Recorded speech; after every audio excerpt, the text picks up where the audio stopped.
అందరికీ నమస్కారం. ముందుగా ఈ కార్తీక మాసంలో మొట్టమొదటి కార్తీక సోమవారం, ఆ సందర్భంగా శ్రీశైలం నుంచి మరి నాకు తీసుకొచ్చిన ఈ కండువాన్ని ఈరోజు ఉదయం ఇచ్చారు. ఎవరిచ్చారు పేర్లు చెప్పలేని పరిస్థితి, ఎందుకంటే మళ్ళీ వారిని దండిస్తారు కనుక. సో ఇక మంచి మాటతో ప్రారంభిద్దాం. 3 ఇష్యూలు ఉన్నాయి ముఖ్యంగా ఇవాళ. మంచి మాట, తుమ్మ చెట్టు ఎంత ఎత్తుకు ఎదిగినా తులసి చెట్టునే పూజిస్తాం. అలాగే చెడ్డవాడు ఎంత గొప్పవాడైనా గొప్ప మనసున్న మంచి వారినే మనం గౌరవిస్తాం. అది మళ్ళీ చదువుతా. తుమ్మ చెట్టు ఎంత ఎత్తుకు ఎదిగినా తులసి చెట్టునే పూజిస్తాం. అలాగే చెడ్డవాడు ఎంత గొప్పవాడు అయినా గొప్ప మనసున్న వారినే మనం గౌరవిస్తాం. అది నేటి మంచి మాట. ఇది కూడా జనరల్ మంచి మాట. ఏ ఒక్క వ్యక్తిని నేను తుమ్మ చెట్టు అని అనలేదు. నెక్స్ట్, ఇవాళ ముఖ్యమైన అంశం అమరావతి రైతుల పాదయాత్ర. దీన్ని చాలా కాంట్రవర్సీ చేస్తున్నారు కొంతమంది పోలీసులు. ఎందుకు చేస్తున్నారో అర్థం కావటం లేదు. పాదయాత్ర ప్రారంభమైన మొట్టమొదటి రోజే అనుకున్నాం, మళ్ళీ మొన్న శనివారం నాడు కూడా అనుకున్నట్టుగానే శనివారం సాయంత్రానికి పోలీసు అధికారులు మరి కంగారు పడి ఆ ప్రభంజనాన్ని, ఆ జన ప్రభంజనాన్ని, ఆ రైతు జన ప్రభంజనాన్ని, ఆ మహిళా జన ప్రభంజనాన్ని, వారిని చూడటానికి వస్తున్న ప్రజలందరినీ చూసి చాలా వరి అయిపోయారు పాలకులు. మరి ఆ కన్ఫ్యూజన్తో మరి కొన్ని టెన్షన్లకు లోనై ఏం జరుగుతుందో మనం చూస్తున్నాం. ముఖ్యంగా ఇక్కడ నేను చెప్పాలనుకున్నది ఏంటంటే, కోర్టుకి ఎందుకు వెళ్ళవలసి వచ్చింది, అసలు కోర్టు ఎందుకు ఇన్వాల్వ్ అయింది అంటే, ఎన్ని యాత్ర అప్పట్లో రాజశేఖర రెడ్డి గారు పాదయాత్ర చేసిన, అప్పుడు చంద్రబాబు నాయుడు గారి ప్రభుత్వం ఉంది, పాదయాత్ర ఇలా చేస్తానని అప్లై చేశారు, పర్మిషన్ ఇచ్చారు. జగన్మోహన్ రెడ్డి గారు ఈయన పెద్దగా మరి చట్టాలను పట్టించుకోలేదు. నేనెందుకు ఇవ్వాలి పర్మిషన్, నా టూర్ ప్రోగ్రామ్ మీరే తెలుసుకుని ఆ ఏరియాలో మీరే ఏర్పాట్లు చేసుకోండి, మీరే పర్మిషన్ ఇచ్చుకోండి అన్నారు. సరే, అయినప్పటికీ కూడా గౌరవించారు. సరే, ఇక్కడ తెలంగాణలో వారి సోదరి మరి ఆవిడ కూడా మరి చక్కగా మరి పోలీస్ సపోర్ట్ కూడా ఉంది, చక్కగా ఆవిడ తిరుగుతాను. ఇక్కడ ఎక్కడా కూడా కోర్టులు జోక్యం చేసుకోవాలా. వాళ్ళు అడిగారు, వీళ్ళు ఇచ్చారు. జగన్మోహన్ రెడ్డి గారికి స్పెషల్ కాబట్టి అడగకుండానే ఇచ్చారు, వీళ్ళు ఇచ్చారు. ఇక్కడ పెక్యులియర్గా డీజీపీ గారికి కొన్ని సందేహాలు వచ్చినాయి. 3 రాజధానులు అంటే ప్రజలందరూ ముచ్చట పడిపోతున్నారు. ఈ ముచ్చట పడిపోతున్న ప్రజలు అమరావతి రాజధాని మాకు అన్యాయం జరిగిందని చెప్పి వీళ్ళు వస్తే వీళ్ళ మీద దాడులు చేసే ప్రమాదం ఉందని వారి మనసు శంకించింది. మరి వాడి బీపీలు పెరిగిపోయి 3 రాజధానుల్లో కోరుకునే వాళ్ళ బీపీలు పెరిగిపోయి వీరి మీద దాడులు చేస్తారేమో అని కంగారు పడ్డారు. ఆఫీసుల మీద బీపీలు పెరిగి దాడులు చేస్తే it's an emotional outburst అట. సరే, ఏదో పాపం ఆయనకు ఒక ఆలోచన వచ్చింది. ఆయన మంచివాడే, ఆయనకు వచ్చిన ఆలోచన నేను అనుకోవట్లేదు, వచ్చిందన్నారు. అనుమతిని నిరాకరించారు కాబట్టి కోర్టుకు వెళ్ళడం జరిగింది. ఆ కోర్టు వారు అనుమతి ఇచ్చిన తర్వాత ఇంకా మరి కాకమ్మ కథలు, గోళ్ళ శుద్ధులు చెప్పడం కష్టం కాబట్టి 157 మందికి ఇచ్చారు. అంటే వాళ్ళ పేర్లు అడిగితే 157 పేర్లు. అప్పటికి ఎవరెవరు పాదయాత్ర నాన్ స్టాప్గా 0 to 400 కిలోమీటర్స్ అంటే న్యాయస్థానం నుంచి దేవస్థానం వరకు ఎవరైతే నాన్ స్టాప్ ఉంటారో వాళ్ళ పేర్లు అక్కడ ఇవ్వటం జరిగింది. పర్మిషన్ నిరాకరించారు కాబట్టి కోర్టుకు వెళ్ళటం జరిగింది. సో కోర్టు 157 మందికే ఇచ్చారు అంటే, ఎస్, ఒక జగన్మోహన్ రెడ్డికి ఎలా ఇచ్చారో, ఒక రాజశేఖర రెడ్డికి ఎలా ఇచ్చారో, ఒక షర్మిలకి ఎలా ఇచ్చారో ఆ రకంగానే 157 మందికి ఇచ్చారు. రాజశేఖర రెడ్డి గారితో రాజగోపాల్ ఉండాలా, లేకపోతే అంబటి రాంబాబు ఉండాలా, లేకపోతే ఇంకొకళ్ళు ఉండాలా అని వాళ్ళ పేర్లు అడిగి, లేదు ఎక్కడ ఎవరెవరు రిసీవ్ చేసుకోవాలి, ఆ రిసీవ్ చేసుకోవాలంటే కూడా రిసీవ్ చేసుకోవాల్సిన వాళ్ళ పేర్లు అప్పుడు పోలీస్ వాళ్ళకి చెప్పాలి అని చెప్పి ఎక్కడ రిస్ట్రిక్షన్స్ లేవు. Even for mister Jaganmohan Reddy or even for mister Sharmila there are no restrictions. పాదయాత్రకు పర్మిషన్ ఇస్తారు అంతే. ఇప్పుడు నేను వెళ్ళాలి అనుకోండి, నేనేం పోలీసులకు పర్మిషన్ పెట్టుకోవాల్సిన అవసరం లేదు. పోలీసులు కాదంటే కోర్టుకు వెళ్ళవలసిన అవసరం అంతకన్నా రాదు. ఎందుకంటే it's my fundamental right. Who is police to question me? Police ఎవరో మిమ్మల్ని ప్రశ్నించడానికి? మీరు మీ మనసుకు నచ్చిన వ్యక్తులు మీ మనసుకు నచ్చిన కార్యక్రమం చేస్తున్నారని చెప్పి అభినందించడానికి మీరు అక్కడికి వెళ్ళి అభినందిస్తారండి. అదే సమయానికి ఇంకో 10 మంది రావచ్చు. అది వాళ్ళ ప్రాథమిక హక్కు. రాజ్యాంగం మనకి కల్పించిన ప్రాథమిక హక్కుని నేను ఉపయోగించుకుంటాను, నాకు ఒక్కసారి అక్కడికి వెళ్ళి ఒక పుష్పం ఇచ్చే పర్మిషన్ ఇవ్వండి డిఎస్పీ గారు అనో లేకపోతే ఎస్ఐ గారనో పోలీస్ స్టేషన్కి వెళ్ళి బ్రతిమాలి తీసుకోవాల్సిన అవసరం లేదు. అది కోర్టు ఇచ్చిన దాన్ని మిస్ఇంటర్ప్రిట్ చేస్తున్నారు ఈ పోలీసు వాళ్ళు. తప్పది, ఉద్దేశం అది కాదు. ఇప్పుడు మా జగన్మోహన్ రెడ్డి గారు పాదయాత్రలో మరి ఎంతో మంది సెల్ఫీలు దిగారు. ఆ సెల్ఫీ దిగే వాళ్ళందరూ పోలీస్ పర్మిషన్ తీసుకున్నారా? ఎంతో మంది ముద్దులు పెట్టారు, ఎంతో మంది ముద్దులు పెట్టించుకున్నారు. వాళ్ళందరూ కూడా పోలీస్ స్టేషన్కి వెళ్ళి పర్మిషన్ తీసుకున్నారా? లేదే. మరి వారికి లేని రెస్ట్రిక్షన్, తండ్రికి లేని రెస్ట్రిక్షన్, కొడుకు లేని రెస్ట్రిక్షన్, కూతురికి లేని రెస్ట్రిక్షన్ ఈ రైతులు దానికి ఎందుకు పెడుతున్నారు ఈ పోలీసులు? తప్పు కదా. మీకు ఫండమెంటల్ రైట్స్ అంటే గౌరవం లేదా? రాజ్యాంగం అంటే గౌరవం లేదా? ఎందుకు ఇలా చేస్తున్నారు మై డియర్ పోలీస్? కరెక్ట్ కాదది. ప్రజల ప్రాథమిక హక్కుల్లోకి మీ వేళ్ళు, కాళ్ళు, నోర్లు దూర్చకండి. దయచేసి దూరంగా ఉండండి. ప్రొటెక్షన్ ఏదైతే సకల శాఖ మంత్రి or director general of police మరి 3 రాజధానులు కావాలి అని చెప్పి అఘోరాల్లా ఘోషిస్తున్న కొంతమంది వ్యక్తుల నుంచి ఈ పాదయాత్రకి రక్షణ కోసం మీరు ఏదైనా చేస్తే చేయండి, రక్షించండి వీలైతే. అటువంటి శక్తులు ఏదన్నా ఉంటే, లేవు అవి మీరు ఊహించిన శక్తులు, మరి మీరు క్రియేట్ చేస్తే క్రియేట్ చేయొచ్చు అలాంటి శక్తుల్ని. ఆ శక్తుల్ని మీరు క్రియేట్ చేయకపోయినా ఇబ్బంది లేదు. ఒకవేళ వారంతటి వాళ్ళే నిజంగా పుట్టుంటే వాళ్ళని ఆపండి. దానికి మీ పోలీస్ శక్తిని ఉపయోగించండి తప్ప ఏ న్యాయస్థానం కూడా నేను వాళ్ళ స్వచ్ఛందంగా అక్కడికి వెళ్ళి వారికి నా మద్దతు తెలియజేయాలి అంటే ఆ నియరెస్ట్ పోలీస్ స్టేషన్కి వెళ్ళి ఎవరో తణుకు నుంచి ఒకళ్ళు వస్తారండి, ఆ పాదయాత్రకి ఈ మద్దతు తెలియజేయాలి. ఓ నమస్కారం పెట్టి ఆ నడుస్తున్న 157 మంది చాగమూర్తులకి ఒకసారి దండం పెట్టుకోవాలని ఒక ఆలోచన వస్తుందండి. తణుకు పోలీస్ స్టేషన్లో పర్మిషన్ పెట్టాలా? లేకపోతే వీళ్ళు ఇక్కడ నడిచే లోపు పోలీస్ స్టేషన్ పరిధి మారిపోతుందండి. ఆ పోలీస్ స్టేషన్ పరిధిలో పెట్టాలా? లేకపోతే డీజీపీకి పెట్టుకోవాలా? ఇండివిజువల్స్ అందరూ my dear mister Sawang, I want to go and pay my వందనం to so and so team అని చెప్పి సవాంగ్ గారిని అడగాల? ఎవరు అడగాలి? మామూలుగా పోలీస్ స్టేషన్ అడుగుతారు ఇక్కడి నుంచి స్ట్రెచ్లో అని. ఎక్కడి నుంచో శ్రీకాకుళం నుంచి వచ్చేవాడు ముందు ఇంకోళ్ళు ఎస్ఐని అడిగి ఆ తర్వాత అక్కడికి వెళ్ళి ఒక పోల్దండ వేస్తాడా? ఏంటండి ఇది? సో దయచేసి చట్టాన్ని మీ చేతుల్లోకి తీసుకుని, రాజ్యాంగాన్ని మీ చేతుల్లోకి తీసుకుని ఎటువంటి ఉల్లంఘనలు చేయొద్దు. వారి మానసిక క్షోభని వారు న్యాయస్థానం దగ్గర వెలిబుచ్చి అక్కడి నుంచి తిరుపతి వెంకటేశ్వర స్వామికి వెలిపించుకోవటానికి రేపు న్యాయస్థానంలో మాకు జరిగిన అన్యాయానికి న్యాయం చేయండి స్వామి అని చెప్పి వారు ముడుపులు కట్టుకొని దేవుడితో ఊరేగుతూ అక్కడికి వెళ్ళి అది సమర్పించాలనుకుంటున్నారు. వారి కార్యక్రమాన్ని సమర్థించాలనుకుంటున్న వాళ్ళు మార్గ మధ్యలో కలుస్తున్నారు. వారికి ఎటువంటి అనుమతి, నేను లీగల్ ఎక్స్పర్ట్స్తో రిటైర్డ్ సుప్రీంకోర్టు న్యాయమూర్తులతో కూడా కొద్దిమందితో నేను మాట్లాడటం జరిగింది. ఫండమెంటల్ రైట్స్ని ఎవరు కూడా అడ్డుకోవడానికి లేదు. చూద్దాం మరి వీళ్ళు ఇలాగే వీళ్ళ దమనకాండ, వీళ్ళ దౌర్జన్యాలు, వీళ్ళ దాష్టీకాలు ఇలాగే ఉంటాయి. చూద్దాం.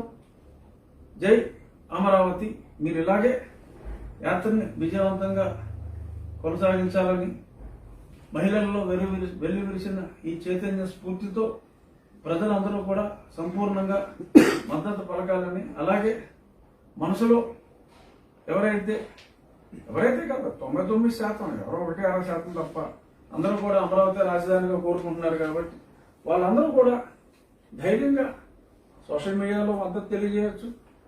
అక్కడికి వెళ్ళగలిగిన వాళ్ళు అక్కడికి వెళ్ళి మద్దతు తెలియజేస్తారు, వస్తారు, అంతే.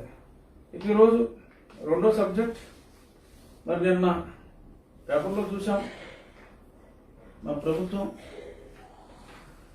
మరి మా పేపర్లో ప్రజల డబ్బుతో నడిచే మా పేపర్లో పెద్ద అడ్వర్టైజ్మెంట్ ఇచ్చారు. మరి ఇది ఒకసారి చూడాలి. ఇదేంటంటే కొంచెం చదివి వినిపించాలి. పెట్రోల్ డీజిల్ ధరలు పెంచింది ఎంత, తగ్గించింది ఎంత? ఒకరేమో ఇబ్బడి ముబ్బడిగా పెంచి కొరగా తగ్గించి ధర్నాలు అంటూ ఇప్పుడు రాజకీయం చేస్తున్నారు. మరొకరు తమ హయాంలో ఎంత పెంచారు అన్నది మరచి రాజకీయం చేస్తున్నారు. ప్రజలకు వాస్తవాలు తెలియచేయాలి అన్న ఉద్దేశంతో వినయపూర్వకంగా అసలు నిజాలు మీ ముందు ఉంచుతున్నాం.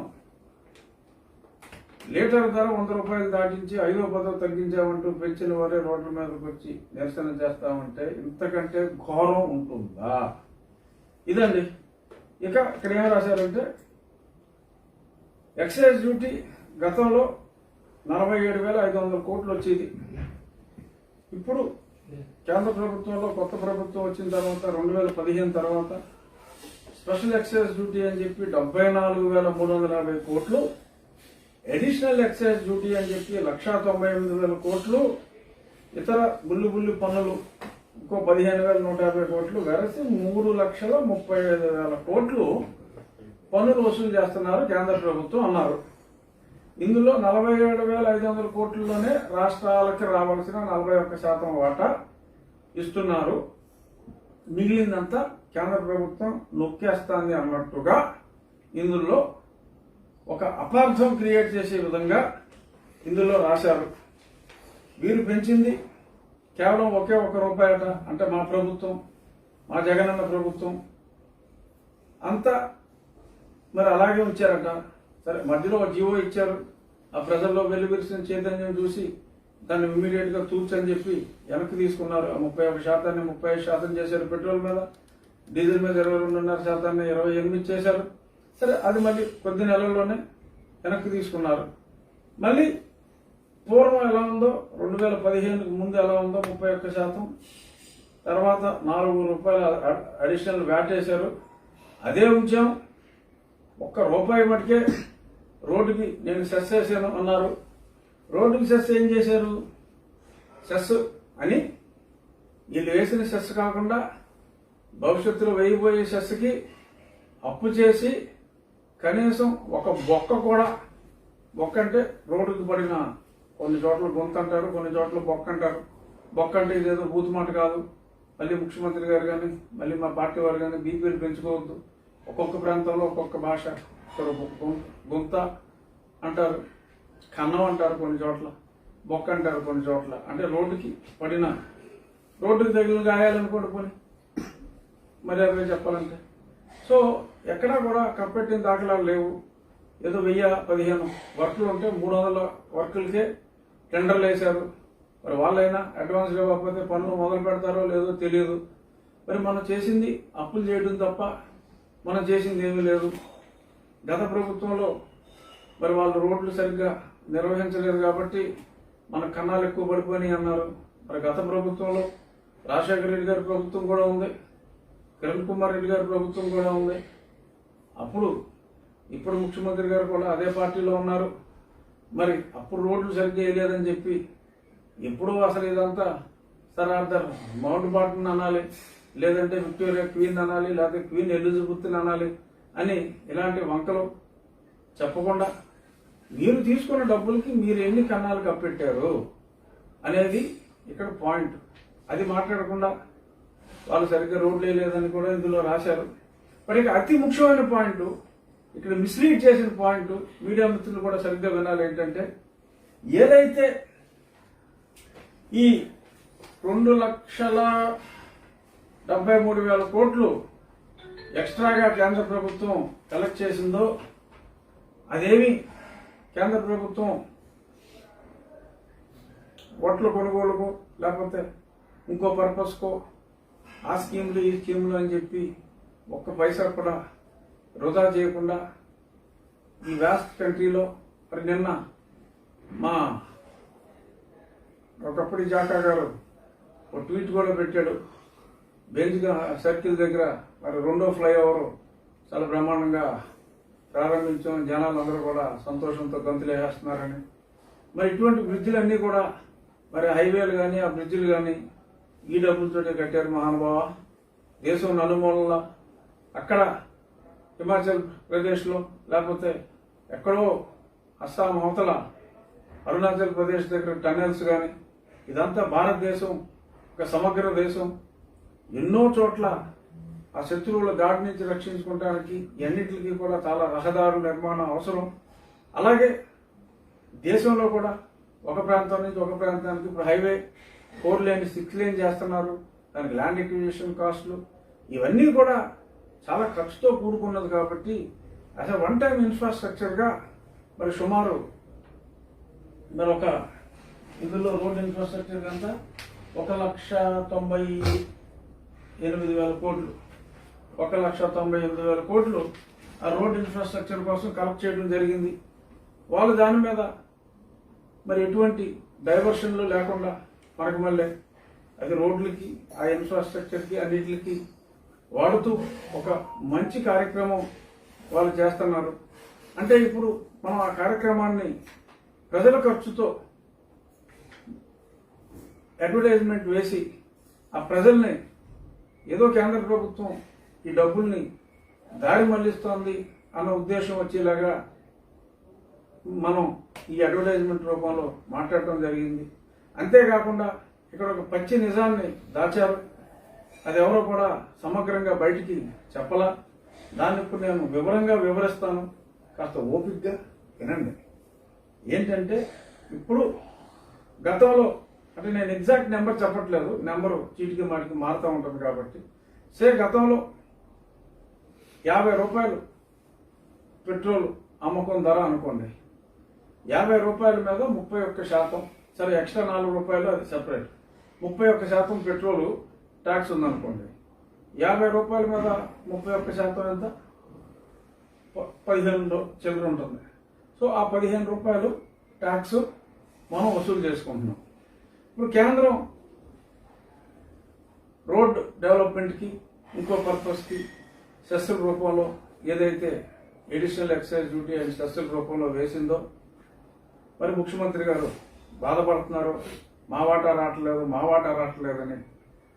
ఆ అమౌంట్ వలన ఒక 35 రూపీస్ పెరిగితే ఆ పెరిగిన 35 రూపాయల్లో 31% పెట్రోల్కి ఈయన కలెక్ట్ చేసుకున్నారు. అంటే మన రాష్ట్ర ప్రభుత్వం ఆయన జేబులోకి వెళ్ళిందని నేను అంటున్నాను.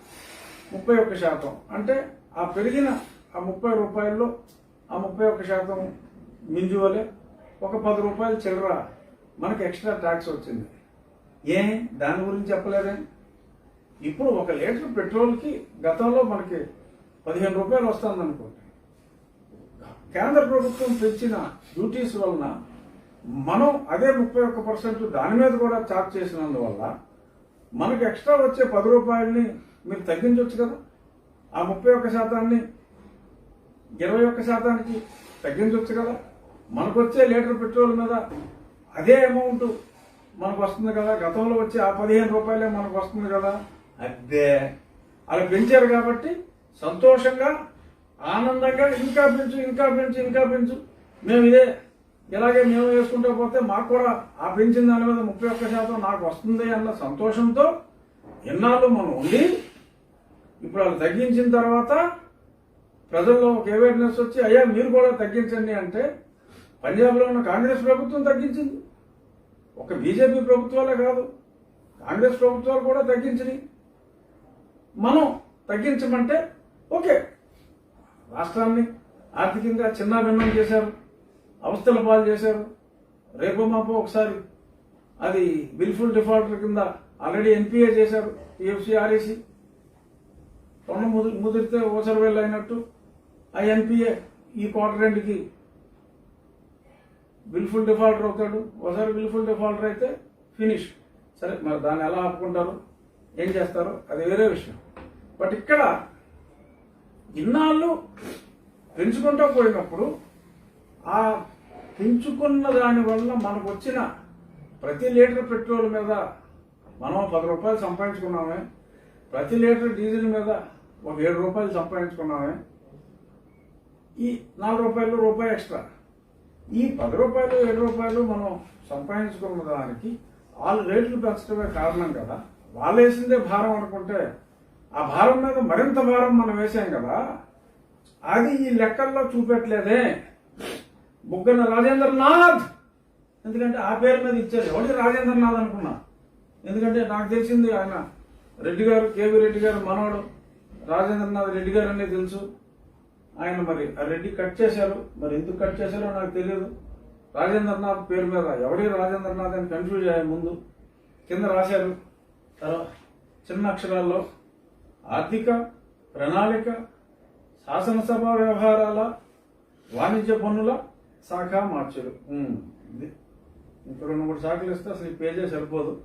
ఎనీహౌ రాజేంద్రనాథ్ గారు ఇచ్చారు కాబట్టి రాజేంద్రనాథ్ గారికి నా ప్రశ్న, పెట్రోల్ మీద మనకి ఎంత ఆదాయం పెరిగింది కేంద్ర ప్రభుత్వం తీసుకున్న ఆ పెంపుడు నిర్ణయం వలన మనకి ఎంత ఆదాయం పెరిగింది? 31% మేము అలాగే ఉంచాము అని ప్రజల్ని మిస్లీడ్ చేశారు ఈ అడ్వర్టైజ్మెంట్లో. ఏంటంటే రాష్ట్ర ప్రభుత్వం రూపాయి కూడా పెంచలేదు కదా అని మీరు అనుకుంటున్నారు. వాళ్ళు పెంచిన దాని మీద 10 రూపాయలు వీళ్ళు పెంచేశారు, అది దాచేశారు. సో కాబట్టి ప్రజల్ని నిజాలు మభ్యపెట్టి గోబెల్స్ ప్రచారం లాగా అబద్ధాలని ఒక మంచి ఉద్దేశంతో మొత్తం దేశ నిర్మాణం కోసం వేస్ట్ చేయకుండా దేశాన్ని అత్యున్నత స్థాయిలో, ఎందుకంటే రోడ్ ఇన్ఫ్రాస్ట్రక్చర్ అనేది ఎల్లకాలం ఉండదు. ఒకసారి ఇన్ఫ్రాస్ట్రక్చర్ మనం కంప్లీట్ చేసుకుంటే ఆ రోడ్లు తర్వాత రిపేర్లకి ఇంత డబ్బు అవసరం లేదు. అందుకని ఒక 3 సంవత్సరాలు ప్రజల్ని కొంచెం ఇబ్బందులు పాలైనా కూడా ఆ ఇబ్బంది మరీ ఎక్కువ అవుతుందేమో అనే భావన వారిలో కలిగి తగ్గించారు. రేపు రోడ్ల కన్స్ట్రక్షన్ అయితే ఇంకా తగ్గిస్తారు. కానీ ఈ రకంగా ఇప్పుడే జ్ఞానోదయం అయినట్టు మరి ఇందులో ఇంకోటి రాశారు. మరి పెట్రోల్ రేట్ అప్పుడు ఇది చాలా దారుణం. ఈ కామెంట్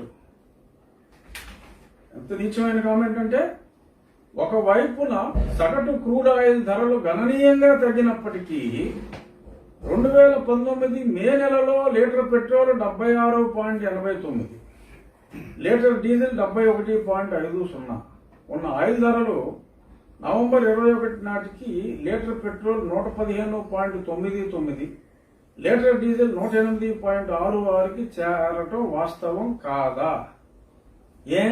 ఈ జ్ఞానం ఇప్పుడు వచ్చిందా? ఎన్నాళ్ళు క్రూడ్ ఆయిల్ రేట్ ఎంతో మీకు తెలీదా? రాజేంద్రనాథ్ గారు, జగన్మోహన్ రెడ్డి గారు, మీకు తెలీదా క్రూడ్ ఆయిల్ రేట్లు తగ్గినాయి అంతర్జాతీయంగా? అయినప్పటికీ మీరు ఎందుకు రేట్లు పెంచుతున్నారు అని మరి ఎన్నోసార్లు ప్రధానమంత్రి గారిని కలిశారే, ఎన్నోసార్లు హోమ్ మినిస్టర్ గారిని కలిశారే, ఎప్పుడైనా అడిగారా ఎందుకు పెంచుతున్నారని? ఇప్పుడే ఎందుకు అడిగారు అని ప్రజలందరికీ అనుమానం వస్తుంది. ఎందుకు ఇలా అబద్ధాలు చెప్తున్నారు? ఎందుకంటే ప్రజల్లో వచ్చిన కొన్ని అనుమానాలు ఏమిటంటే, రేపో మాపో రాష్ట్రం ఆర్థికంగా మరి దివాలా కొడితే ఆ నేరం ఆ బలి పశువు ఎవడో ఒకడు అవ్వాలి అని చెప్పి ఆ బలి పశువుగా కేంద్రాన్ని చూపెడదామని, కేంద్రం మనకి సహకరించట్లేదు, కేంద్రం మనకి పన్నుల రూపేణా తీసేసుకుంటున్నారు తప్ప ఆ పన్నుల రూపంలో మనకు రావాల్సిన 41% మనకి ఇవ్వట్లేదు. ఆ పెంచిన దాంట్లో మనకు వచ్చే శాతం కన్నా, మన రాష్ట్రానికి వచ్చే శాతం కన్నా మనం ఆ పెంచిన అమౌంట్ మీద మీరు వేసిన ఆ 31% వలన మనకు వచ్చిన benefit is much more my dear. అది చెప్పరు. నిజాలు మనం చెప్పం. కేంద్ర ప్రభుత్వాన్ని ఎవరో ఒకరిని దుమ్మెత్తిపోయాలి.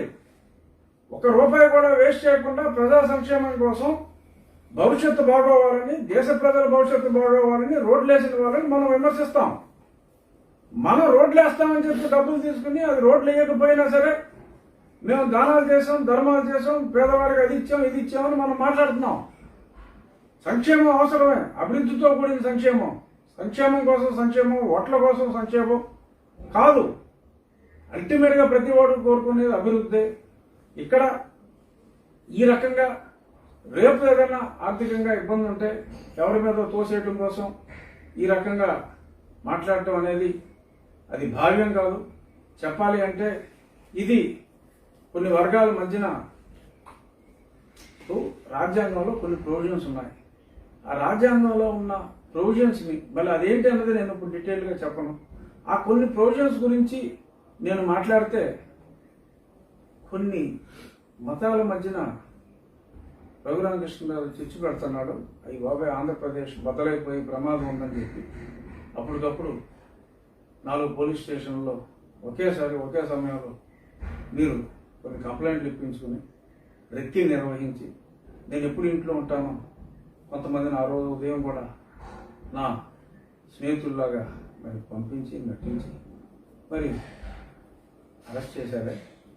ఇప్పుడు అదే రాజద్రోహం అయితే, రాజ్యాంగాన్ని 10 మందికి తెలియచెప్పటమే రాజద్రోహం అయితే, మరి కేంద్రంలో ఉన్న ప్రభుత్వం మీద ఇన్ని అబద్ధాలు ఆడుతూ కేంద్రం కలెక్ట్ చేసిన ట్యాక్స్కి వక్ర భాష్యాలు చెప్తూ దాని మీద మనకు వచ్చిన ఎక్స్ట్రా బెనిఫిట్ని మరుగున పెట్టి మరి ఈ అడ్వర్టైజ్మెంట్ వేయటం రాజద్రోహం కాదా అని నేను అడుగుతున్నా. ఏమీ కానీ దానికే మరి రాజద్రోహంగా చిత్రీకరించారే. మరి ఇలాగ నిజమైన రాజద్రోహం ప్రజల ఖర్చుతో అడ్వర్టైజ్మెంట్ రూపంలో ఏదన్నా క్రిటిసిజం ఉన్నా Buggana Rajendranath can give statement. అలాగే కేంద్ర ప్రభుత్వాన్ని నేను విమర్శించారు. ఇప్పుడు కొంతమంది మీడియా మిత్రులు రాలేదు. ఏంట్రా అంటే బుగ్గన రాజేంద్రనాథ్ గారు మరి నిర్మలా సీతారామన్ గారి గుమ్మం దగ్గర వెయిట్ చేస్తున్నారు. ఆయన లోపలికి వెళ్ళి బయటకు వచ్చిన తర్వాత వారు ఏమన్నారు, సేకరించాలని చెప్పి అన్నారు. అక్కడ తిట్లా, ఆయన పేరు మీద తిట్లా, మళ్ళీ ఆయనే ఇక్కడ కోట్ల, ఎక్కి గుమ్మం దిగి గుమ్మం. ఎలా అండి? మీరు పక్కన అన్ని నిందలేసి కేంద్ర ప్రభుత్వం మీద వాళ్ళు చూసాం. మెడికల్ అండ్ హెల్త్కి 60% వారి వాటాగా 600 కోట్లు ఇస్తే మనకు ఇవ్వాల్సిన 40% ఇవ్వకుండా ₹1 కూడా దాన్ని ఖర్చు పెట్టకుండా దాన్ని మార్చేసి లాగేసి దొంగ సర్టిఫికేట్లు ఇచ్చారని చెప్పి పేపర్లో వచ్చింది. మరి దాని మీద ఆరా అడిగారట, అజగనుకుంటున్నారంట. మరి తప్పు అయితే మరి ఆ పేపర్ మీద చర్యలు తీసుకోండి. మరి నిజమైతే మరి తప్పు ఒప్పుకోండి. ఓ పక్కన అన్ని తప్పులు చేస్తూ మరి ఇప్పుడు కేంద్ర ప్రభుత్వాన్ని మనం నిందిస్తే దానివల్ల రాష్ట్రానికి మంచి జరుగుతుందా? ఆత్మవంచన కాదా ఇది? నిజంగా కూడా ఆ బ్రిటిష్ వాడు తప్పు, ఆ చట్టం తప్పు, రాజద్రోహం. బట్ రాజద్రోహం అంటే అది దేశానికి సంబంధించింది తప్ప పంచాయతీ సర్పంచో లేకపోతే జడ్పీటీసీ, ఎంపీటీసీ లేకపోతే ముఖ్యమంత్రులు పెట్టుకోవడానికి కాదు ఈ రాజద్రోహాలు. That's all pure misinterpretation. దేశ ప్రయోజనానికి, దేశ భద్రతకి సంబంధించింది అది. ఆ చట్టాన్ని ఎవడిష్టం వచ్చినట్టు వాడు సరే, ఆ చట్టం రేపో మాకు తీసేస్తారు. పెద్దలు వెంకటరమణ గారు దాని పట్టుదలగా ఉన్నారు. కానీ రాజద్రోహం అంటే ప్రతి ఓడు రాజు అనుకుంటే ఎలా? పంచాయతీ సర్పంచ్ మీద ఎవరైనా కుట్ర చేస్తే ఆడు రాజద్రోహం కేసు పెట్టేస్తాడా? ఇప్పుడు సచివాలయంలో ఒక ఇన్స్పెక్టర్ ఒక కానిస్టేబుల్ని ఎవరైనా వేశారు కదా, రాజద్రోహం కేసు పెట్టేస్తారా? ఎనీహో మీరు చేసిన ద్రోహాన్ని కాసేపు పక్కన పెడితే ఈ పెట్రోల్లో మరి అడ్వర్టైజ్మెంట్ చూసి తర్వాత సోలార్ పవర్ లెక్కలకి వెళ్దాం. ఇదిగో కర్ణాటక పెట్రోల్ బంకులో ఈ రకంగా పెట్టారు బోర్డర్లో. అయ్యో ఆ స్టేట్లోకి వెళ్తే మునిగిపోతారో, ఇక్కడ కొట్టించుకుని వెళ్ళండి అని. మరి అలాగే ఇక్కడ లిక్కర్ తాగితే మరి లివర్తో పాటు మొత్తం అన్ని పరిస్థితులు అన్నీ కూడా దెబ్బతింటున్నాయి.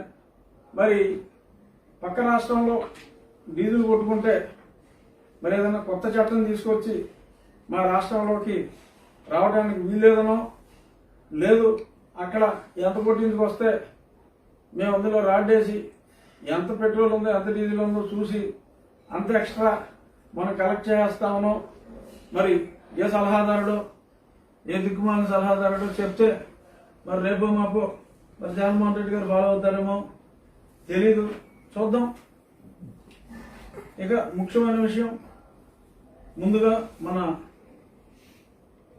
పబ్లిక్ అకౌంట్స్ కమిటీ, సరే పార్టీలు మనకు అనవసరం, పబ్లిక్ అకౌంట్స్ కమిటీ అధ్యక్షుడు పయ్యావుల కేశవ్ గారు చాలా స్పష్టంగా ₹3.60 నుంచి ₹4.60 దాకా ఆ సెకీ అనే సంస్థను అడ్డం పెట్టుకుని మరి ఒక పర్టికులర్ కంపెనీకి మనం ఇచ్చిన టెండర్, మరి అందులో ఇంత నష్టం వస్తుంది, 25 సంవత్సరాల కాలంలో 1,20,000 కోట్ల వరకు నష్టం వస్తుంది అని అంటే, అవును అది నిజమే అని అన్నట్టుగా మరి నాగులపల్లి శ్రీకాంత్ గారు చెప్పిన మాటలు ఉన్నాయి.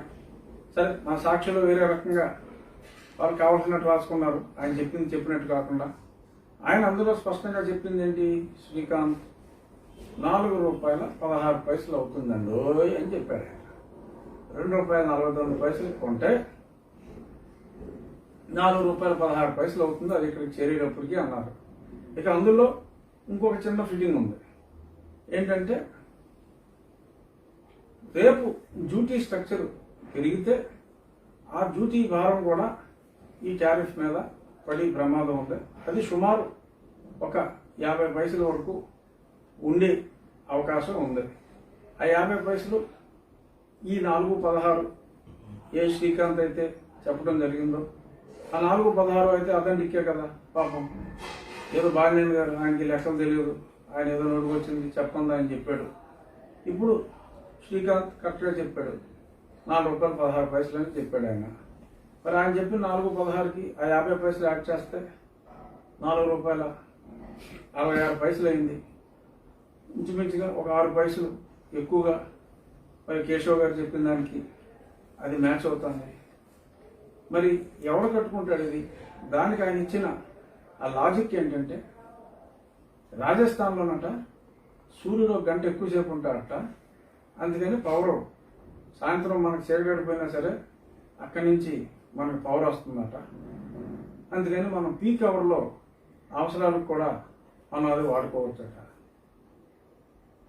మెడకాయ మీద తలకే ఉన్నాడు ఎవరన్నా ఈ లాజిక్ను ఒప్పుకుంటాడండి. ఎందుకంటే ఆ గంట ఎక్స్ట్రా సూర్యుడు నుంచి వచ్చిన పవర్ని మనకేమన్నా ఫ్రీగా ఇస్తున్నాడా? ఇదే ₹4.50 కొనుక్కోవాలి కదా. మరి మీరు చెప్పింది ఏంటి? ఇది రైతుల కోసం అన్నారు. మరి రైతులకు మీరు పీక్ అవర్లో పవర్ సప్లై చేస్తారా? నాన్ పీక్ అవర్లోనే కదా రైతుకి ఇచ్చేది.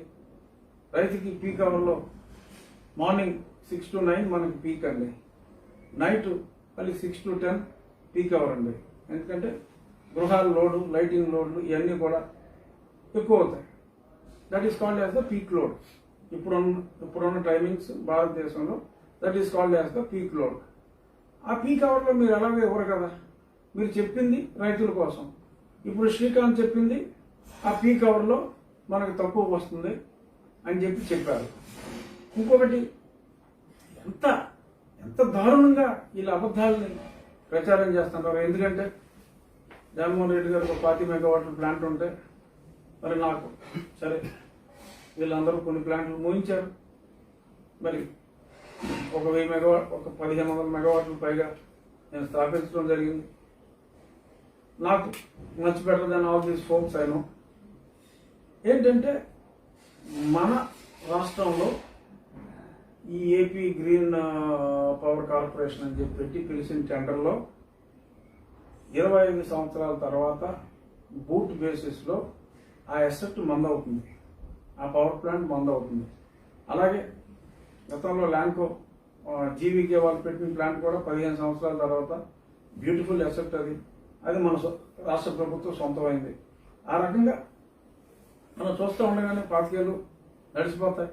ఆ అసెట్ అంతా కూడా రాష్ట్ర ప్రజల ఆస్తి అవుతుంది. మరి ఇప్పుడు ఎక్కడో రాజస్థాన్లో పెట్టిన దాని నుంచి మనం కొంటే సరే అది స్థాపించినోడు ఎవడైతే వాడు అది వాడి సొంతం అవుతుంది తప్ప ఈ సెకీ అన్నది కేవలం ఒక మధ్యవర్తి మాత్రమే.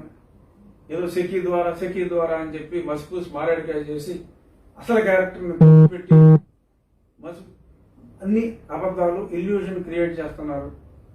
సెకీ అన్నది కేవలం ఒక మధ్యవర్తిత్వ సంస్థ.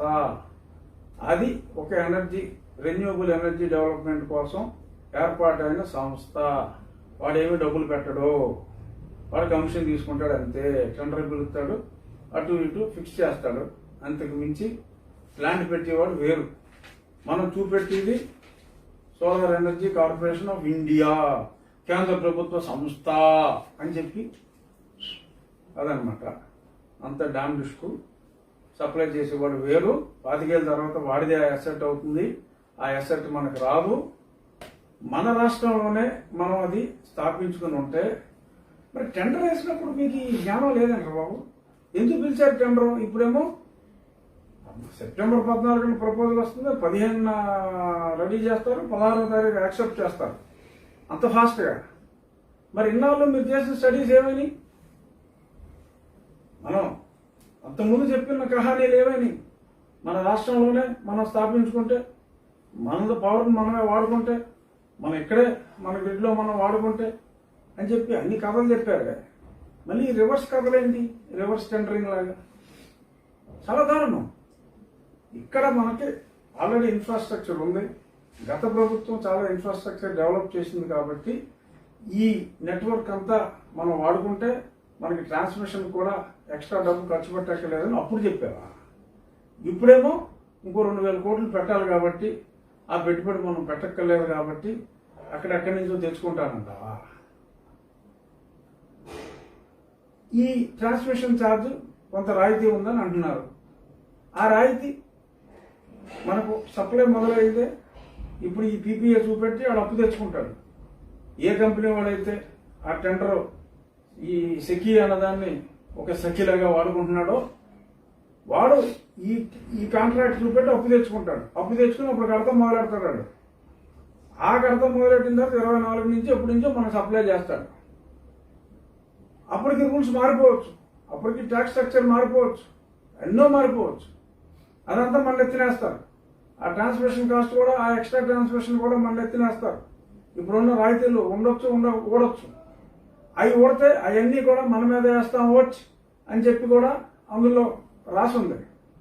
వెరసి మన రాష్ట్రంలోనే మన ప్లాంట్ పెట్టుకుంటే ఆ ₹2.49 అప్పుడు గ్రీన్ ఎనర్జీ కార్పొరేషన్ వేశాడు. ఇది కూడా అదే రేటు కొన్నామని చెప్పి పచ్చి అబద్ధాలు ఆడారు. మరి ఇప్పుడు దీనివలన మరి ఎక్స్ట్రాగా ఇంకొక ₹1.60, ₹1.70 మన మీద పడి ఆ ఎస్సెట్ ఏదైతే మనం కొన్న పవర్ ద్వారా ఆ అప్పులు తీర్చుకుంటున్నాడో, ఆ ఎస్సెట్ మనదవ్వకుండా ఆ ఎస్సెట్ ఆడే ఉంచుకుంటున్నాడో, మరి ఆ అవకాశం కూడా లేకుండా ప్రజలు ఎత్తిన ఇంత భారం వేసే హక్కు ఈ రాష్ట్ర ప్రభుత్వానికి ఎవడిచ్చాడు? అంటే 150 ఎమ్మెల్యేలు మనకుంటే మన ఇష్టం వచ్చినట్టు మనం ఎవరికైనా సరే ఒక కేంద్ర ప్రభుత్వ సంస్థను అడ్డం పెట్టుకుని ప్రజల జీవితాలతో ఈ రకంగా ఆడుకోవటం భావ్యమా? నేనేమి మీకు పేపర్ అడ్వర్టైజ్మెంట్లు ఇవ్వట్లా. నేను చెప్తున్నా, నాకు తెలిసిన నిజం. వెరిఫై చేయండి. నేను చెప్పిన దాంట్లో తప్పుంటే mister Srikanth, you call me for discussion. రాష్ట్రంలో ప్లాంట్ పెట్టి మనకున్న గ్రిడ్ ఇన్ఫ్రాస్ట్రక్చర్ని వాడుకున్నా, లేదు కొంత ఇన్ఫ్రాస్ట్రక్చర్ని పర్మనెంట్గా మన స్టేట్ అసెట్ మనం డెవలప్ చేసుకుంటాం, మన నెట్వర్క్ని మనం డెవలప్ చేసుకుంటే గుండె మీద చేతి చేసుకుని చెప్పండి. ఆఫ్టర్ ఆల్ ఇవాళ ఈ ముఖ్యమంత్రి ఉండొచ్చు, రేపు ఇంకో ముఖ్యమంత్రి ఉండొచ్చు, ఆ తర్వాత ఇంకో ముఖ్యమంత్రి ఉండొచ్చు. You might be here for another 15 years. Don't have consciousness. గుండెల మీద చేతులు వేసుకుని చెప్పండి, ఈ డీల్ మంచిదా? I'm questioning you. If you want, you call me, I will answer you. Are you call for a debate, or whenever your in Delhi. నాకు అక్కడికి వచ్చి అవకాశం మరి ప్రస్తుతానికి లేదు. సో కాబట్టి మీరు ఢిల్లీ వచ్చినప్పుడు నాకు చెప్పండి mister Srikanth. We will meet. You correct me if I am wrong. And I know for sure you are ఆత్మవంచన చేసుకుని చూసా ఆ ప్రెస్ మీట్ కూడా అబద్ధం చెప్తున్నారని మీ కళల్లో కనపడుతుంది. మీరు అబద్ధం మీతో ఎవరు ఆడిస్తున్నారన్న సంగతి కూడా చాలా స్పష్టంగా అర్థమవుతుంది. నిజాలే చెప్పారు మీరు అబద్ధాలు చెప్పారు నేను అంటున్నా. ఎక్కువ నిజాలే చెప్పారు. ₹4.16 అవుద్దని, రాష్ట్ర ప్రభుత్వం చెప్తేనే మేము తీసుకున్నామని, ఏదో మా అంతటి మేము మూవ్ చేసిన ప్రపోజల్ కాదని, ఈ 10 నిజాలన్నీ మీరు చెప్పారు. 24 గంటల్లో రాష్ట్ర ప్రభుత్వంలో ఇంత పెద్ద నిర్ణయం మీకు చెప్పి అంత తెలివితేటలు ఎవరుకున్నాయి సార్? మీరు ప్రపోజల్ పెట్టకుండా రాష్ట్ర ప్రభుత్వం చెప్తేనే తీసుకున్నామని మీరు చెప్పారు. Hats off to you. But రాష్ట్ర ప్రభుత్వంలో ఎవరుకున్నాయి ఆ తెలివితేటలు? ఎలక్ట్రిసిటీ బోర్డుకు సంబంధం లేకుండా, రెగ్యులేటరీ కమిషన్కి సంబంధం లేకుండా ముఖ్యమంత్రి గారికి ఉన్నాయా ఆ తెలివితేటలు? లేకపోతే ఎవరైనా ఎలక్ట్రిసిటీకి ఒక సపరేట్ సలహాదారుడు ఉన్నాడా? ఎవరు చెప్తే 48 గంటల్లో ఈ ప్రపోజల్ క్యాబినెట్కి వచ్చింది? మీరు పెట్టలేదని మీరు ఒప్పుకున్నారు ఇండైరెక్ట్ గా ఆర్ ఈవెన్ డైరెక్ట్ గా. మీరు చెప్పలేదు, రాష్ట్ర ప్రభుత్వం చెప్పింది. రాష్ట్ర ప్రభుత్వంలో ఎవరు చెప్పాడు? ఆ ఉత్తరం రాసిన వెంటనే ఆగమేఘాల మీద 48 గంటల్లో ఎవరో ఒక వ్యక్తి దానికి ముందు వేరే వంక మీద వచ్చి కలిసిన తర్వాత కొద్ది రోజుల్లో ఆ లెటర్ రాయటం, ఇదంతా డ్రామా కాదా? This is everybody's doubt. ప్రజల తరపున నేను అడుగుతున్నా, ఇంత భారాన్ని ఎవరినో ప్లీజ్ చేయడం కోసం ఇంత భారాన్ని ప్రజల మీద వేయటం న్యాయమా అని అడుగుతున్నా. నో, అన్యాయం, దారుణమైన అన్యాయం. రేపు regulatory commission has to approve it. ప్రజలందరూ కూడా ఇది మనకెందుకులే అనుకుంటే మన జీవితాలే తారుమారవుతాయి. సాక్షిలో రాసినవన్నీ తప్పులు. ఆయన నిజాలే చెప్పారు. శ్రీకాంత్ చెప్పిన నిజాలను తొక్కేసి వాళ్ళ ఓన్ ఇంటర్ప్రిటేషన్లో వాళ్ళు అనుకున్న దాన్ని ఆయన ఆ మాత్రం నిజాలు చెప్తాడని ఊహించక వీరి స్క్రిప్ట్ ప్రకారం రాశారు. కొన్ని పేపర్లో కరెక్ట్గానే వచ్చింది, కొన్ని పేపర్లో అంటే సాక్షిలో తేడాగా రాశారు. సో కాబట్టి చెప్తున్నా, దయచేసి పబ్లిక్ హీరింగ్ లేకుండా ఇలాంటివన్నీ యాక్సెప్ట్ చేయడానికి రెగ్యులేటరీ కమిషన్కి ఎలాంటి పవర్ లేదు. వాళ్ళు ఒకవేళ తప్పుగా యాక్సెప్ట్ చేస్తే అప్పీల్కి వెళ్దాం. రాష్ట్ర ప్రజల మీద పడుతున్న ఈ భారాన్ని ఆపాలి. మన రాష్ట్రంలోనే ఈ ప్లాంట్ ఉండాలి. టాటాస్ వాళ్ళు కోర్టుకు వెళ్ళారు. ఆ టెండర్ని రద్దు చేసి మళ్ళీ టెండర్కి వెళ్ళంటారా అంటే ఎక్కడెక్కడి నుంచో తీసుకొస్తామని చెప్పి ఈ రకంగా చేయటం అనేది రాష్ట్ర ప్రజలకు చేస్తున్న మోసం, ద్రోహం అని చెప్పడానికి నేను వెనకాడను. దీని మీద డిబేట్ రాష్ట్ర ప్రభుత్వం, బాలినేని శ్రీనివాసరెడ్డి గారు కానీ, నాగులపల్లి శ్రీకాంత్ కానీ, ఆరు ఇంకెవరైనా కానీ డిస్కషన్ కంటే, నేను అక్కడికి రాలేను కాబట్టి వీడియో కాన్ఫరెన్స్ పెట్టండి, డిస్కస్ చేసుకుందాం. మీరు నన్ను ప్రశ్నలు అడగండి, నేను మిమ్మల్ని ప్రశ్నలు అడుగుతాను. మనం గ్రీన్ పవర్ కార్పొరేషన్ ద్వారా మనం టెండర్లు పిలిచి ఇక్కడే మనం ప్లాంట్ పెట్టుకుని 10 సంవత్సరాల తర్వాత ఆ ప్లాంట్ని మనమే ఉంచుకుంటే 249కే కొనుక్కుంటే లాభమా? ఎక్కడో పెట్టే ప్లాంటు, ఎక్కడో మ్యానుఫ్యాక్చర్ చేసే ప్లాంటు మనం ₹1.5 చొప్పున 7,000 మెగావాట్లు 20 సంవత్సరాల పాటు ఎక్స్ట్రా ఇచ్చి కొనుక్కుంటే లాభమా అన్నదే మీరే చెప్పండి. రాష్ట్ర ప్రభుత్వం ప్రజల ఖర్చుతో అడ్వర్టైజ్మెంట్లు ఇచ్చి చెప్తున్న ఈ అబద్ధాలని దయచేసి నిలదీయండి. It is our right. మనం కొన్ని తరాలు ఈ ఛార్జెస్ వలన దెబ్బతింటాం, ఆర్థికంగా దెబ్బతింటాం. కాబట్టి ప్రశ్నించే హక్కు మనకు ఉంది. కాబట్టి నేను చెప్తున్నా, నిన్న ఎవడో దిక్కుమాలిన టీవీ వాడాడు, ఎవడో నిధి టీవీ అట, నాకు తెలిసి ఎవరో సమ్ రెడ్డి ఆఫ్ ఈ డిజిటల్ కార్పొరేషన్లో పనిచేసి ఒక రెడ్డి అది పనిచేస్తున్నట్టుగా తెలిసింది. ఆ నిధి టీవీ వాడు రాశాడు. నేను మొన్న చెప్పా, నా కుటుంబ సభ్యుల్లో ఒకరిని కిడ్నాప్ చేయడానికి శేఖర్ రెడ్డి అని ఒక కడపకు సంబంధించిన ఒక రౌడీ స్కెచ్ చేశాడు. డీటెయిల్స్ ఉన్నాయి. నేను ప్రధానమంత్రి గారికి రాశా లేఖలో ఇంకా చాలా అంశాలు ఉన్నాయి కాబట్టి ఆ లేఖ నేను బయట పెట్టను. I wrote a letter to the prime minister saying such and such person on such and such date has conducted recce అని చెప్పా. రాజుగారికి బురదొబ్బింది. రాజుగారు మాట్లాడుతున్నాడు, ఇలా మాట్లాడుతున్నాడు, సెన్స్లెస్ గా మాట్లాడుతున్నాడు అని మా అధికార పార్టీకి సంబంధించిన ఒక చెత్త ఛానల్ గాడు అందులో రాశాడు.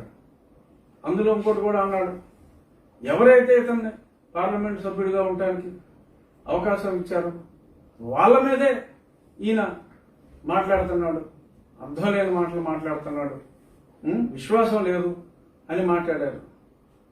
ఎవరి వల్ల నేను అయ్యాను ఎంపీ చెప్పండి?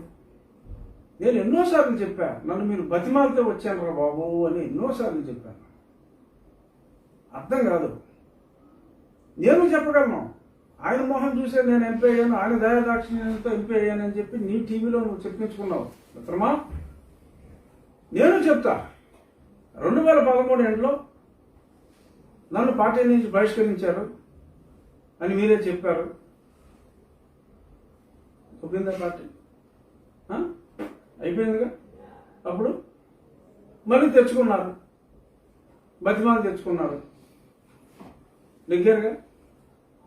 అంటే నేను చెప్పుకోవచ్చు. అప్పుడు నన్ను పంపేశారు, నన్ను పంపినందువల్ల పార్టీ పోయింది. ఇప్పుడు నన్ను తెచ్చుకున్నారు, నన్ను తెచ్చుకున్నందువల్ల ఈ పార్టీ వచ్చిందని నేను చెప్పొచ్చు. కానీ అది నిజం కాదు.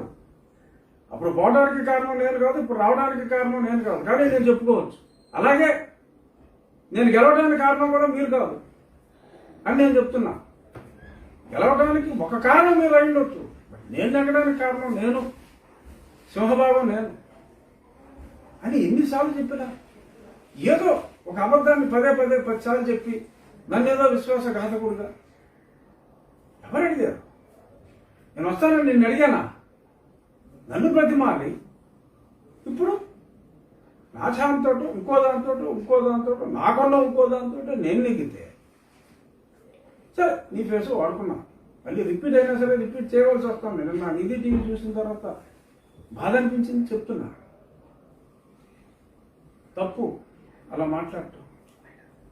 ఒక ఏనుగు నడుస్తూ ఉంటే దానిపైన ఒక ఏగవాలి, ఆ ఏగే నడిపించింది అనుకుంటుందంట ఆ ఏనుగుని. అలా ఉంది మీరు మాట్లాడేది. నేనే పార్టీలో వచ్చినందువల్ల నువ్వు నెగ్గావని నేను చెప్పట్లా. అలాగే నీ దయాదాక్షిణ్యాల వలన నేను ఇలాగ అయ్యాను, నేను ఇలా మాట్లాడటం కరెక్ట్ కాదు అని నిధి టీవీ, ఇది నేను చెప్పింది నువ్వు అంటే నిధి టీవీని నేను చెప్పేది. ఈ నువ్వు అన్నది మా గౌరవనీయులైన ముఖ్యమంత్రి వర్యులు శ్రీ ఏడుగురు సన్నిధి జగన్మోహన్ రెడ్డి గారిని కాదు, ఆ నిధి టీవీ గారు ఆడెవడో నాకు తెలియదు, ఆడికి చెప్తున్నా. అయినా జరిగింది ఇది. నేను ఎవరు దయాదాక్షిణ్యాలు కదా ఎంపీ అవలా. పార్టీ వాళ్ళు నన్ను అడిగారు, నేను వచ్చాను, నా వల్ల పార్టీకి బెనిఫిట్ అయింది, ఓకే పార్టీ వల్ల నాకు బెనిఫిట్ అయింది. It's mutual, it's not one sided. My dear Nidhi, నోరు మూసు కూర్చో. పిచ్చి వాగులు వాగితే మేము పిచ్చి వాగులకి మంచిగానే సమాధానం చెప్తాం. ఇంకోటి ఏమన్నారా నిధి, నియోజకవర్గానికి కూడా రాలేదు, ప్రజల సమస్యలు పట్టించుకోవట్లేదు. ఇవాళ నేను ఒక నియోజకవర్గానికి కదరా, రాష్ట్ర ప్రజల సమస్యలు మాట్లాడుతున్నాను రా నిధి. ఒక్క నియోజకవర్గ సమస్యలు కాదు, నా నియోజకవర్గ సమస్యలు కూడా నేను ఢిల్లీలో ఉండి నా దగ్గరికి ఎవరైనా సమస్యలు పలానా సమస్యలు ఉన్నాయంటే నేను మాట్లాడుతున్నాను. నేను చేయవలసిన పనులు నా ఎంపీ నిధుల ద్వారా నేను చేయగలిగింది నేను చేస్తున్నాను. రాష్ట్ర ప్రజలు అందరి సమస్యల గురించి కూడా నేను మాట్లాడుతున్నాను. నేను నియోజకవర్గానికి రావట్లేదు అంటే నీకు వెనకాల నుండి సొమ్ములు ఇచ్చి ఎవరు నడిపిస్తున్నాడో వాళ్ళు చేస్తున్న అకృత్యాల వలన, వారు చేస్తున్న దురాఘాతాల వలన నేను రాలేకపోతున్నాను. నేను రానందువల్ల ఎవరికీ నష్టం లేదు. ప్రతిరోజు ప్రతి ఇంట్లో ఎవరైనా ఉన్నాడంటాడు రఘురామకృష్ణరాజు, కాదని ఎవరైనా చెప్పగలరా? ప్రతిరోజు ఆంధ్రప్రదేశ్లో ప్రతి ఇంట్లో నేను ఉంటున్నా. అరగంటో గంటో ప్రతిరోజు ప్రతి ఇంట్లో ప్రతి ఒక్కడు ఫోన్లో నేనుంటున్నా. నీకు డబ్బులు ఇచ్చి వాడు కనపడతల్లా ఎక్కడ? ఎప్పుడో ఒకప్పుడు 100కో కోటికో ఒకసారి కనపడేది. అనునిత్యం ప్రతి ఇంట్లో కనపడేది నేను. అంచేత నన్ను కనపడతలేదని అనొద్దు. నీ దయాదాక్షిణ్యాల వల్లనే నేను ఎంపీ అయ్యానని అనొద్దు. నా దయాదాక్షిణ్యం వల్ల ప్రభుత్వం వచ్చిందని నాతో అనిపించుకోవద్దు. ఎందుకంటే ఇది నిజం కాదు కనుక. అది కూడా అలాగే నిజం కాదు కనుక చెప్తున్నా. Correct your self. Thank you again. Will meet tomorrow. Thank you.